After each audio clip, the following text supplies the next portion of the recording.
सकारात्मक सोच को आओ सारे भारत में फैलाए, सकारात्मक ऊर्जा का आओ सब में संचार कराए। ऐसा ना हो कि हम अपनी जिम्मेदारी भूल न जाए, क्यों इंतजार करें हम किसी का, आओ एक मशाल जलाए। सकारात्मकता के उदय का चलिए हम उद्घोष कराए। RJS जय हिंद के नारों से अपना देश जगाए, RJS वंदे मातरम से सारी सरकार जगाए। आर्यभट्ट नॉलेज यूनिवर्सिटी मीठापुर पटना, यहाँ पर RJS की बैठकें हो चुकी हैं और यहाँ पर पुस्तक भेंट करने के लिए पहुँच चुके हैं।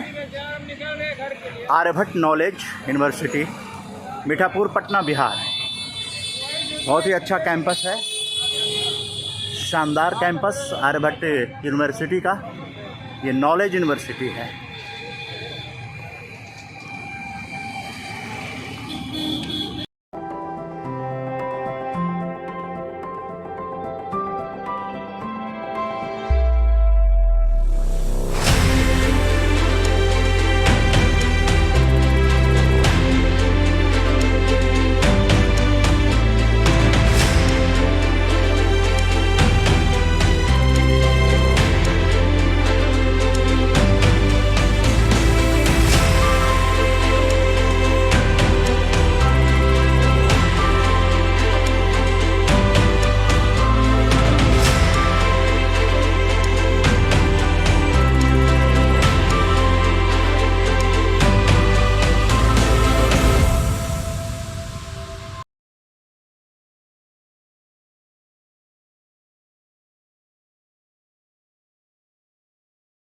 इस वक्त दिल्ली से चलकर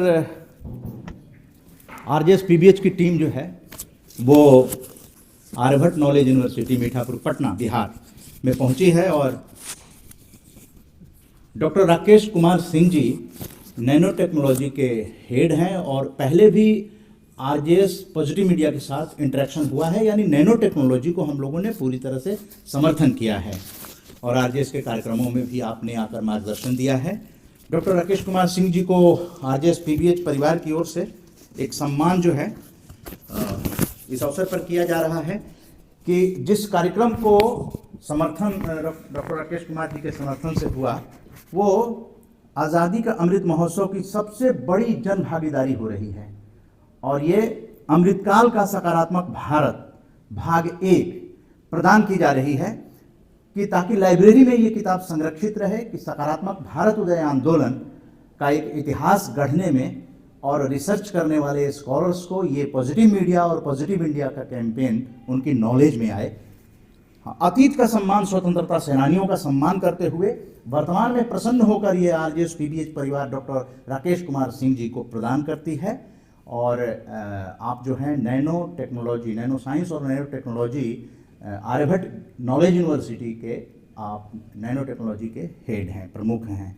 तो बहुत बहुत धन्यवाद सर स्वीकार करने के लिए। और आपसे जानना चाहेंगे कि जो हमारा देश है उसमें रिसर्च का बहुत बड़ा हाथ होता है, उसमें नए नए तकनीक आ रहे हैं, प्रौद्योगिकी आ रहे हैं, उसमें नैनो टेक्नोलॉजी ने अपना मुकाम हासिल किया है और आपने एग्जीबिशन भी दिखाया पॉजिटिव मीडिया को। तो लेटेस्ट डेवलपमेंट क्या हो रहा है? आप स्वीडन भी गए जहां पर कि आपने नैनो मेडिसिन पर अपना प्रेजेंटेशन दिया। ये भी एक अपने आप में आपका जो है दृढ़ इच्छा शक्ति और संकल्प शक्ति है कि बिहार में नैनो टेक्नोलॉजी का विकास जो है इस तरह के प्रीमियर यूनिवर्सिटी के द्वारा हो रहा है।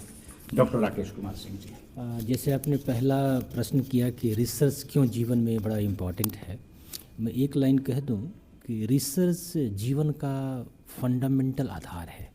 बिना रिसर्च का कोई भी समाज ह्यूमन प्रोग्रेस नहीं कर सकता है। रिसर्च का दो उद्देश्य, एक तो कहता है कि मानव के परफॉर्मेंस के लिए होना चाहिए, मनुष्य के विकास के लिए होना चाहिए, दूसरा रोजगार के लिए होना चाहिए, दोनों के लिए। तो सिर्फ रोजगार के लिए ही रिसर्च करना मुझे लगता है कि कहना बहुत उचित नहीं है। मानव का विकास भी, मानव की प्रोग्रेस के साथ रोजगार इम्पॉर्टेंट है, लेकिन सबसे पहले है मानव का विकास। हाँ, तो आप देखेंगे कि जितनी भी तरह की डेवलपमेंट होती है, आप अभी हेल्थ सेक्टर को ले लें, हेल्थ सेक्टर में जितनी भी मेडिसिन आ रही है समय के साथ, आप देखेंगे कि अगर उस मेडिसिन में रिसर्च ना हो तो रोग के उपचार की बहुत ही अच्छा एक उपाय नहीं निकल सकता है। तो समय के साथ रोग की क्षमता भी घट रही है, तो मेडिसिन की इफ़ेक्टिवनेस पर भी बात होनी चाहिए। तो बिना रिसर्च का कुछ हो नहीं सकता है। अब है, आपने पूछा कि नैनो टेक्नोलॉजी रिसर्च, एक नैनो जो होता है वो अति सूक्ष्म पदार्थ का, वस्तुओं का, गुण का, उसके प्रॉपर्टी का मतलब एटॉमिक लेवल पर, मॉलिकुलर लेवल पर स्टडी होती है। तो 10⁻⁹ मीटर, सोचिए अति सूक्ष्म कितना, 1 मीटर कितना होता है, तो 10⁻⁹ मीटर कितना छोटा होगा। तो नैनो टेक्नोलॉजी क्यों इम्पॉर्टेंट है कि कहा जाता है पूरे भौतिक जगत का और जीवन का संचार सूक्ष्म लेवल पर होता है, और उस सूक्ष्म लेवल पर नैनो एक बहुत बड़ा इम्पॉर्टेंट चीज़ है। तो जब तक किसी भी वस्तु का, वातावरण का, समाज का, वस्तुओं का, पदार्थों का सूक्ष्म लेवल पर अवलोकन नहीं होता है, तब तक किसी बातों को अच्छे तरीके से नहीं कहा जा सकता है। तो सूक्ष्म लेवल पर अवलोकन करके किसी भी वस्तु के गुण को बताना, किसी भी परिवेश के बारे में कुछ बताना, कहा जाता है एक वैज्ञानिक आधार है। हम कहते हैं हमारे article 51A, the duty of every citizen is to develop scientific temper along with humanism. हर एक, हमारा भारतीय संविधान भी कहता है कि प्रत्येक नागरिकों का कर्तव्य है कि वैज्ञानिक चेतना को पैदा करना। और वैज्ञानिक चेतना का ये मतलब नहीं होता उसको PhD करा रहे हैं, M.Tech B.Tech करा रहे हैं।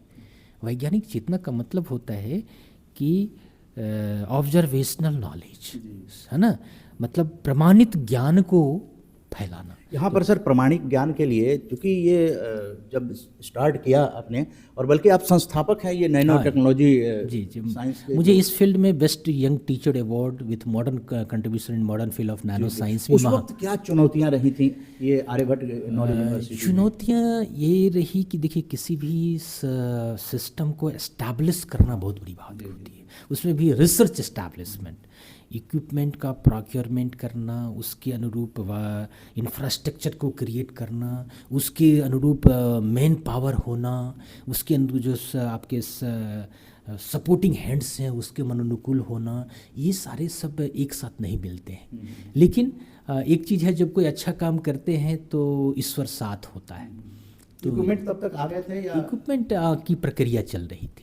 ये तो यूनिवर्सिटी हमारी 2010 के करीब आई है, और मेन है इक्विपमेंट आना, स्थापित होना एक अलग काम है, शोध होना, और वो शोध का प्रचार प्रसार पूरे दुनिया के लेवल पर। पहला क्या शोध हुआ इस नैनो टेक्नोलॉजी? अभी हम लोगों ने जो है हमारे भारत की जो एनेसेंट विस्टम है उससे रिलेटेड काम हम लोग कर रहे हैं। जैसे भस्म किस चीज़ के भस्म?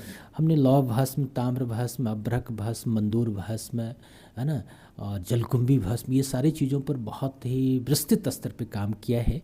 और हमें लगता है कि हमें लगता है कि 25 से ज़्यादा इंटरनेशनल पेपर हम लोगों ने इस एरिया में पब्लिश किया है। और दुनिया के चाइना, जापान, अमेरिका, इराक जैसे कंट्री भी हम लोग के पेपर को साइट कर रहे हैं, है ना। तो उस समय क्या जलकुंभी से कैंसर का इलाज वगैरह? इलाज तो वो आयुर्वेद में उसका एप्लीकेशन ऑलरेडी है, लेकिन वैज्ञानिक आधार नहीं।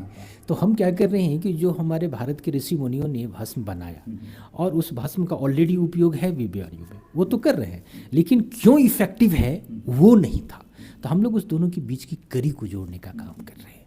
दूसरी बात है कि आप, दुनिया कहती है कि आपके हम आयुर्वेद को, आपके हम एनिसेंट विस्टम के, आपके नवाचार को तो ही मानेंगे जब उसका वैज्ञानिक आधार होगा। तो हम लोग एक साइंटिफिक एविडेंस दे रहे हैं, साइंटिफिक एविडेंस। उसके लिए भी सर जो लैब होते हैं, तो वो उस लैब के लिए क्या अपना तो ऐसा कुछ था क्या जो आप वैज्ञानिक? हम लोग वैज्ञानिक आधार अकेले काम नहीं कर रहे हैं, हमारी एक रिसर्च टीम होती है ना। हमारे साथ आयुर्वेदिक डॉक्टर्स की टीम है, इंजीनियर्स हैं, डॉक्टर हैं, साइंटिस्ट हैं, कुछ आम पब्लिक्स भी हैं, सब लोग मिलके काम करते हैं। ठीक है ना, सब लोग मिलके काम करते हैं। ठीक तो है, अभी किस लेवल तक ये नैनो टेक्नोलॉजी विभाग का हम लोग अभी तक में लगभग 150 से 150 से ज़्यादा इंटरनेशनल पेपर हम लोगों ने पब्लिश किया है नैनो टेक्नोलॉजी फील्ड में, नैनो टेक्नोलॉजी के एफिलिएशन से, और 4 पेटेंट भी हम लोगों ने इस एरिया में फाइल किया है, और कुछ हम लोग इंडस्ट्री की भी लाने की पूरी कोशिश कर रहे हैं। आप जो रिसर्च करते हैं फिर वो कैसे आम उपयोग में जाता है? रिसर्च जो करते हैं, हमारा काम है ज्ञान को सृजन करना, तो वो ज्ञान पब्लिश होता है जर्नल में, और वो पूरे दुनिया के जो डाटाबेस है उसमें पब्लिश होता है ना, और वो पूरी दुनिया को नया ज्ञान की जानकारी मिलती है। ये रिसर्च का वन ऑफ द पार्ट है। दूसरा पार्ट है उस ज्ञान पर आधारित मानव का विकास होना। तो मानव का विकास जो है उसके लिए तो होता है, वो ज्ञान को पढ़ते हैं, विकास करते हैं, उसको साइट करते हैं, उसको रीड करते हैं, और उसकी सूचना हम लोग को मिलती है। अभी तक हमें लगता है कि 1 साल का देखेंगे तो करीब 80-90 कंट्री हैं हम लोगों के वर्क को साइट किया है हमारे। इसमें कंपनियों को भी इन्वॉल्व करना होगा। कंपनी उस ज्ञान को यूज करके प्रोडक्ट को मार्केट में लाए, हम लोग उसके लिए भी ट्राई कर रहे हैं। तो एकेडमी इंडस्ट्री टाइप की ज़रूरत है, उसके लिए भी हम लोग कोशिश करते हैं उद्योगपतियों को। अच्छा, विद्यार्थियों के लिए क्या संदेश देना चाहेंगे और उनको किस तरह से आह्वान करेंगे कि नैनो टेक्नोलॉजी जो है उसमें फ्यूचर जो है कैरियर? हाँ, देखिए, हम स्टूडेंट्स लोगों को कहेंगे जो सरकार की नीति है, सरकार की योजनाएं हैं, उसको ध्यान में रख के भी काम करना चाहिए। जैसे अभी आत्मनिर्भर भारत की योजना हमारे भारत सरकार ने लाई, विकसित भारत का कंसेप्ट आया, स्टार्टअप्स आए, हमारे बिहार सरकार ने भी औद्योगिक नीति के लिए 3-4 दिन का कॉन्फ्रेंस किया था ज्ञान भवन में। तो ये सारे योजनाओं को देखते हुए बच्चों को काम करना चाहिए। जो हमारे आसपास रिसोर्सेज हैं, हमारे पास सुविधाएं हैं, संसाधन हैं, रिसर्च के भी साधन हो, तो उस पर काम करना चाहिए। जैसे अब हम लोगों ने यहाँ फूड पर काम करना शुरू किया था। हमारे फर्स्ट PhD स्कॉलर थे यहाँ के डॉक्टर अभय कुमार अमन, वो बैठे हुए हैं वहाँ पर। तो डॉक्टर अभय ने यहाँ पर पहली बार फूड के एरिया में काम करना शुरू किया, अभी सीरीज ऑफ स्कॉलर बाद में क्रिएट हो गया। क्यों फूड पर काम करना शुरू किया? कि फूड बिहार में अवेलेबल है ना, अवेलेबल है। उसी तरह हमारे ये सारे बच्चे हैं, ये सिद्दीकी जी हैं, हमारे पंकज चौधरी है, ये प्रिंस कुमार है, अनुराधा मुस्कान है, ये सारे बच्चे, ये सिद्दीकी नाम है इसका, ये अनुराधा मुस्कान है, ये प्रिंस कुमार है, वो डॉक्टर अभय है, ये पंकज चौधरी हैं। ये सारे बच्चे नैनो टेक्नोलॉजी के एरिया में अच्छे अच्छे काम किए, इंटरनेशनल जर्नल्स में पेपर पब्लिश करने जा रहे हैं, ये लोग राइटिंग कर रहे हैं। तो यही बच्चे ज्ञान कल्चर के जो है ना, शोध को, रिसर्च को, नवाचार को बढ़ावा देंगे। तो जब नॉलेज क्रिएट होता है तो सफलता जो है प्रकृति उसकी चिंता करता है, कहाँ ले जाना है उसको, कहाँ क्या करना है। तो यहाँ किस किस तरह के कोर्सेज जो हैं चल रहे हैं और एडमिशन का प्रक्रिया क्या है? हम लोग के यहाँ कोर्स अभी मास्टर्स में M.Tech इन नैनो टेक्नोलॉजी, PhD इन नैनो टेक्नोलॉजी की पढ़ाई इस विभाग में होती है, जो प्योरली रिसर्च पर आधारित कोर्स है ना। क्योंकि रिसर्च बच्चे करते हैं तो उसकी थेसिस, वो देखिए कितनी थेसिस अभी लास्ट 1-2 महीने में जमा हुई है, लगभग 19 थेसिस हैं M.Tech लेवल की, PhD लेवल की जमा हुई। ज्ञान तो इसको कहते हैं ना, ज्ञान तो परीक्षा लेके सर्टिफिकेट दिखा रहे वो नहीं है, ज्ञान तो वो ग्रंथ है जिसमें वो पिरो कर ज्ञान संचित किए गए हैं। तो इस तरह की थेसिस तैयार होते हैं, जो ये सारे बच्चों का ही थेसिस है, इसमें ये सारे बच्चों की भी थेसिस रखी हुई है। तो यही ज्ञान हमारे जीवन का आधार है, जिसको हम पढ़ के, सुन के, अनुभव करके हम जीवन में आगे बढ़ते हैं। हाँ, आप मेडिसिन खाते हैं, है ना, आप दवाएं खाते हैं, आप कुछ फूड मसाले भी खाते हैं, तो इसके अंदर क्या है, कौन सा कंपोजिशन है, क्या इसका साइज है, क्या इसकी टॉक्सिसिटी है। तो ये सारे ज्ञान तो इसी ग्रंथों में, थेसिस में लिखी रहती है ना। तो एक तरह से आप जो भारतीय संस्कृति है, जो भारत के जो ज्ञान है, आयुर्वेद का हो गया, उसमें से चीज़ों को लेकर आप नैनो टेक्नोलॉजी में प्रामाणिकता देने का काम कर रहे हैं, इस तरह का। पॉजिटिव मीडिया से को जिस तरह से आप समर्थन करते हैं, और हम लोग ये किताब लाए हैं आज़ादी का अमृत महोत्सव, इसको लेकर आप क्या कुछ कहना चाहेंगे? आपने काफ़ी मेहनत करके एक किताब बनाई है, मैं समझता हूँ इसको लिखने में आपको काफ़ी, और उसको कंपाइलेशन करने में काफ़ी मेहनत लगी हुई, और इसके अच्छे ज्ञान को पढ़ के, हर रविवार के कार्यक्रम का, हाँ, इसके ज्ञान को पढ़ के हमें लगता है कि काफ़ी लोग लाभान्वित होंगे।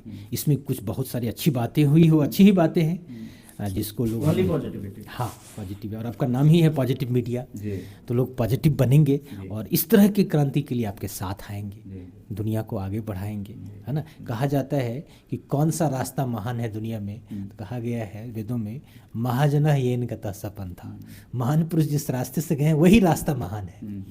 तो महान पुरुषों पॉजिटिव चीज़ों को लोग लेके आगे बढ़ेंगे। हम इस किताब को लाइब्रेरी में भी डाल देंगे, बच्चे पढ़ेंगे। और हमें एक लगता है इसका कलर्ड कॉपी आप वेबसाइट पर भी डाल दें तो अच्छा रहेगा, लोग एक्सेस करके पढ़ेंगे इसको। अगली किताब जो है बताना चाहेंगे कि अगली किताब जो है वो 13 फरवरी को मारवा स्टूडियो नोएडा फिल्म सिटी जो है वहाँ पर 13 फरवरी को वो लॉन्च होगी ग्लोबल जर्नलिज्म फेस्टिवल में, जहाँ देश विदेश के पत्रकार होंगे, तो वहाँ पर ये किताब लॉन्च होगी। तो फिर फरवरी में फिर एक यात्रा जो होगी वो कलर्ड पुस्तक के साथ आपके लाइब्रेरी को उसी वेबसाइट पर रहे, वेबसाइट पर भी सब व्यवस्था की जाएगी। अंत में आपका संदेश क्या होगा उन लोगों को जो नैनो टेक्नोलॉजी के बारे में कुछ नहीं जानते हैं लेकिन वो एक करियर बना सकते हैं आर्यभट्ट नॉलेज यूनिवर्सिटी के माध्यम से? नैनो टेक्नोलॉजी, जैसे मैंने पहले भी कहा, किसी भी पदार्थ का सूक्ष्म लेवल पर एक अध्ययन है और सूक्ष्म लेवल पर किसी भी वस्तु का गुण जो होता है अन्य वस्तुओं से डिफरेंट होता है। तो पूरी दुनिया में इसका एंडलेस एप्लीकेशंस हैं। हमारे ऋषि मुनि भी इस क्षेत्र में काम बहुत पहले किए थे, लेकिन वो नैनो वर्ड उस समय प्रचलित नहीं था क्योंकि आधुनिक उपकरण नहीं थे। तो हमारे पूर्वजों के द्वारा, हमारे ऋषि मुनि के द्वारा किए हुए कार्य को, हमारे प्रकृति में किए हुए सत्य को उजागर करने का एक बहुत बड़ा विज्ञान है, नया विज्ञान है, आधुनिक विज्ञान है। 21वीं शताब्दी का उभरता हुआ क्षेत्र नहीं है, उभरा हुआ क्षेत्र है। इसको लेके पूरी दुनिया को हम एक विकसित दुनिया, उपनिषद में है या वेदों से ले रहे हैं? सब जगह ये है, वेदों में भी है, उपनिषदों में भी चर्चा है ना, आयुर्वेद में भी है, प्रकृति में भी है, सारे ज्ञान। तो एक नया ज्ञान, नया विज्ञान, नई एक गाथा के रूप में उभर के सामने आई है, जिसको यूज करके हम समाज, किसानों को किस तरह से नैनो टेक्नोलॉजी से फायदा हो दिला सकते हैं? अभी नैनो फर्टिलाइजर जो है काफ़ी, अब नैनो यूरिया का नाम सुने होंगे, अभी आई है। हम लोग भी नैनो फर्टिलाइजर पे अभी पेटेंट हम लोग फाइल किए हैं, स्टार्टअप ला रहे हैं, डॉक्टर अभय अमन ही कर रहे हैं। एक्सेल से, अंडे के छिलके से हम लोगों ने नैनो फर्टिलाइजर बनाया है जिससे पौधे की हरियाली को बढ़ाता है। और एग्रीकल्चर में हम लोग वाटर प्यूरिफिकेशन में भी इन्वायरमेंट के लिए हम लोग काम करते हैं, पानी की शुद्धता को। ये सारे कार्य को हम लोग किए हैं और पूरा गूगल स्कॉलर में आप ये सब ज्ञान अवेलेबल है। आप नैनो टेक्नोलॉजी सेंटर आर्यभट्ट ज्ञान विश्वविद्यालय डालेंगे तो बहुत नए नए ज्ञान दिखेंगे। तो रिसर्च का रिश्ता तो कोई बिहार, उत्तर प्रदेश और बंगाल से तो ही नहीं है, पड़ोसियों से ग्लोबल होता है। आर्यभट्ट के बारे में कुछ बताना चाहेंगे? यूनिवर्सिटी का नाम आर्यभट्ट है लेकिन तरेगना में उनका कुछ अवशेष दिखाई नहीं देता है। वो तो मैं बहुत ज़्यादा, मैं तो यह जानता हूँ कि एक जन्मस्थली में से बिहार भी उनका एक जन्मस्थली है। और हम लोग जो काम कर रहे हैं शायद उनकी आत्मा को शांति मिल रही होगी। यहाँ पे मूर्ति लगी हुई है, मूर्ति लगी हुई है, तो उनकी आत्मा को जरूर शांति मिल रही होगी। हम लोग जो काम करते हैं और हम लोग प्रार्थना भी करते हैं आर्यभट्ट की आत्मा जिस योनि में भी हो, पीसफुल हो। और आपके विज़न को, उनके विज़न को हम लोग बढ़ा रहे हैं, यहाँ पर बढ़ाया है, आगे भी बढ़ाएंगे ये हम लोग। अंत में 22 दिसंबर नेशनल साइंस डे, गणितज्ञ रामानुजन जी को श्रद्धांजलि देते हुए और आपके यूनिवर्सिटी में कंपटीशन भी किया गया है, बच्चे लोगों के उस पर क्या प्रकाश डालना चाहेंगे? बच्चों ने क्या कुछ उत्कृष्ट प्रदर्शन किया? बच्चे लोगों ने एक क्विज का प्रोग्राम था इस अवसर पे, कुछ लेक्चर्स का भी आयोजन थे, है ना। और उसमें सारे टीचर स्टूडेंट भाग लेते, कुछ गणमान्य व्यक्ति भी आए थे उसमें लेने के लिए। इसका उद्देश्य मैं यही कहूँगा, किसी भी साइंटिस्ट का जो जन्मदिन मनाया जाता है किसी कारण से, उसका उद्देश्य ये होता है उनके द्वारा किए हुए कार्यों का इम्पैक्ट सोसाइटी में महसूस करना, उनके द्वारा किए हुए कार्य को समाज में आगे बढ़ाना, और image of science and scientist for shaping the society. विज्ञान और वैज्ञानिकों का महत्व कितना है समाज में, इसको उजागर करना, महसूस करना और भविष्य योजना तैयार करना। आप एक बात जानते होंगे, कोई भी राष्ट्र या समाज बिना विज्ञान और वैज्ञानिकों को पैदा किए हुए विकसित नहीं हो सकता है। तो विज्ञान और वैज्ञानिकों का पदार्पण, उसका महत्व, है ना, उसकी संख्या बढ़ना, उसका प्रचार प्रसार होना विकास के लिए अति आवश्यक है। इसीलिए इस तरह के कार्यक्रम को अवेयरनेस के तौर पर हमेशा होते रहना चाहिए। और जिसने इसको नेशनल मैथमेटिकल डे दिया, मैथमेटिक्स डे दिया, मैं उसका भी शुक्रगुजार हूँ कि इसने, किसने इसको नाम दिया, हमारी सरकार ने, ये भी इम्पोर्टेंट है। और ये बस तो ये प्रोफेसर डॉक्टर राकेश कुमार सिंह जी हैं, बड़े वाइब्रेंट हैं और नैनो टेक्नोलॉजी को बिहार में जिस तरह से स्थापित किया और आर्यभट्ट नॉलेज यूनिवर्सिटी जो मीठापुर पटना में है, यहाँ संस्थापक रहे हैं नैनो विभाग के। और आप बातचीत से ही जानते होंगे कि सकारात्मक पत्रकारिता में बहुत सारे विषय होते हैं, उसमें से आरजेएस पॉजिटिव मीडिया, आरजेएस परिवार जो है वो इस तरह से दिल्ली से यहाँ यात्रा जो है 17 दिसंबर से लेकर 26 दिसंबर के बीच में मैथमेटिक्स डे के अवसर पर बातचीत किया। हम लोगों ने आर्यभट्ट को भी याद किया और अपने मैथमेटिक्सियन जो हैं रामानुजम जी को भी याद किया, और साथ में उन विद्यार्थियों को भी हम लोग इसमें लेकर आ रहे हैं कि ये विद्यार्थी भी आगे चलकर नैनो टेक्नोलॉजी को आगे प्रमोट करेंगे। तो मैं उदय कुमार मन्ना आप सभी को आमंत्रित करता हूं कि एक photo session doctor Rakesh Kumar Singh ji के साथ हो जाए।